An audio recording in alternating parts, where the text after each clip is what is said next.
Sorry, I'm a couple minutes late. Aaron Rodgers just caught me in the hallway and wanted me to go through the hand signals.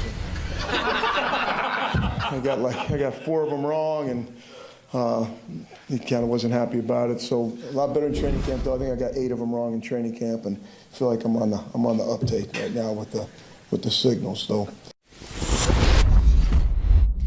Rich Bisaccia, guy who maybe should have been their Raiders head coach. That's a different story altogether.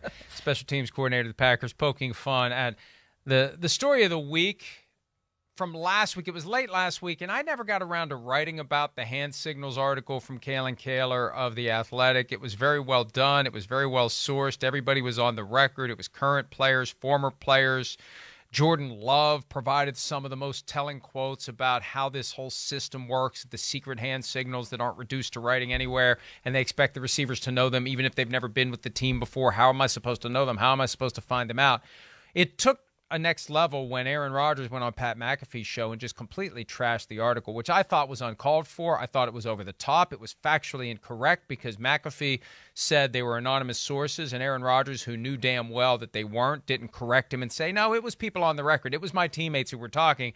You know, I'm just saying that the whole subject isn't worthy of discussion because everybody does this or whatever the case may be. He just painted with such a broad brush. And the problem is there's this cult-like mentality out there. There's so many people out there who lock on to personalities. And haven't we learned the cost of that in recent years? And I'd like to think the ice is thawing on this idea that we aren't going to think for ourselves. We're just going to blindly sign up for these personality cults that are prevalent in sports media and everywhere else. But this Aaron Rodgers cult doesn't want to hear the truth, doesn't want to consider the reality, and doesn't want to even read the article to look at it and say, this seems significant. This doesn't seem like irrelevant horse crap. This actually seems like maybe one of the reasons why the Packers struggled early this year. Well, and you look at the end of that game, Mike, they showed up close, tight, the hand signal he made to Christian Watson there at the end of the game.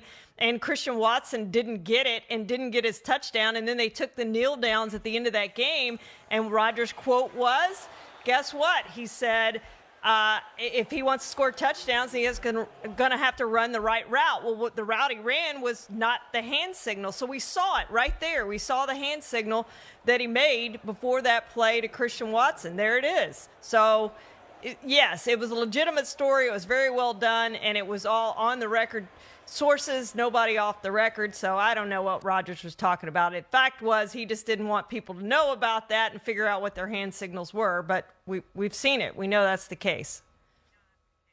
It's got to be frustrating for the players. It's almost like being in a bad family relationship where you're expected to read someone's mind, right? Like, how am I supposed to read your mind? But anyway, let's move on to the actual game itself. Packers at the Dolphins.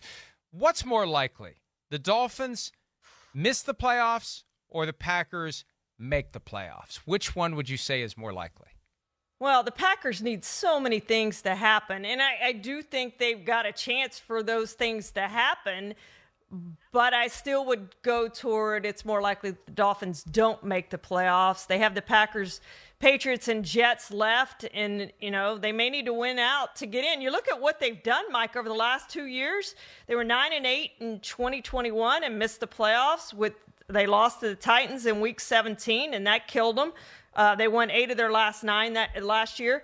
10-6 in 2020. They went 2-2 in their last 4. 2 of those losses were Chiefs and Bills. I get that.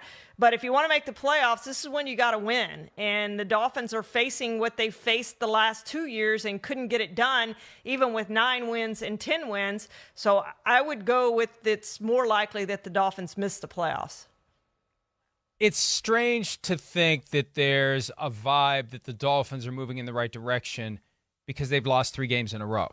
But their performance last Saturday night against the Bills caused people to believe that they can finish the job and they can get one of the 7 spots in the AFC. And then what they do with it, obviously, is completely and totally up to them. But I think it's more likely of these 2 options that the Dolphins miss.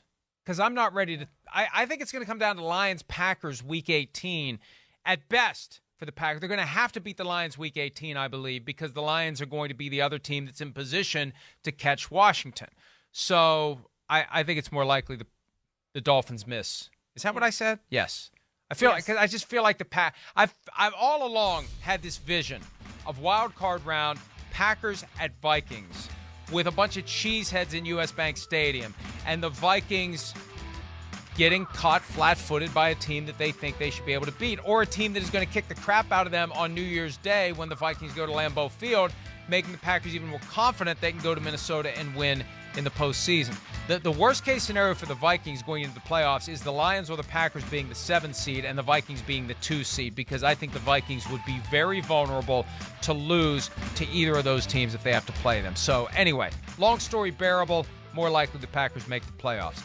Here's Aaron Rodgers giving some praise to Tua Tagovailoa, the Dolphins quarterback, who had the most votes for the Pro Bowl but still didn't make the team. I watched a decent amount of his college career. He played at a phenomenal school in the SEC and had a lot of success.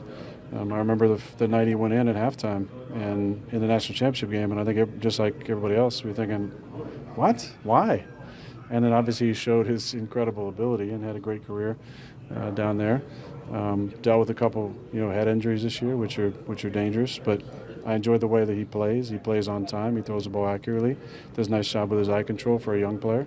He's got obviously good pocket movement and can extend plays. They've had a couple pretty incredible fourth quarter comebacks this year where he's been super efficient. He has some great weapons, but been impressed with the way he plays. I like the way he handles himself too. I think he handles himself with a lot of respect and class, and I think there's a lot to be said for that for a young player. Hey, look, it's charitable, it's positive, and there's more great stuff in his college career to talk about, but he's put together some great things this year. This is going to be the test, especially this one. It's a home game. It's not the elements. It's not Buffalo. It's not snow. It's not wind. It's not any of the stuff that he'd have to deal with if he was playing a road game this weekend anywhere west of Colorado, or east as the case may be. East, west, north, south. They know who we mean. So, I think Tua's on the right track. I think this is a huge, huge game for him personally because their team is better than the Packers.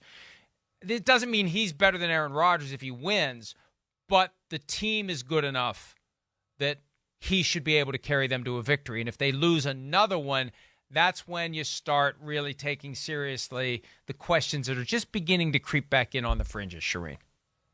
Yeah, absolutely. You can write off those last 3 games, Mike. They have lost 3 in a row, but they were all on the road, and it's hard to win 3 in a row on the road, and they lost all 3, I get, but that was just a tough stretch for them, and they are home, and I know it's supposed to be in the 50s, and you're right that the elements just aren't going to be there in this game, so he has a chance to go in and lead the Dolphins to the playoffs in these last 3 games, and they have a chance, and so this is what you want. And Mike, we talked about sometimes these wild card teams are fighting so hard to the end, and they're hot, and they finish on a winning streak to get in the postseason, and these other teams are resting players, and it's going to be interesting if the Packers do win this game. They play the Vikings next week, right? I think.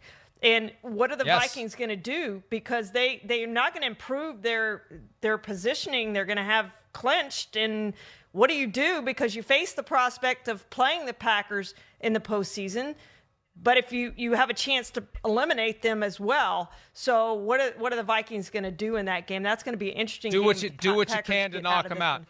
I agree.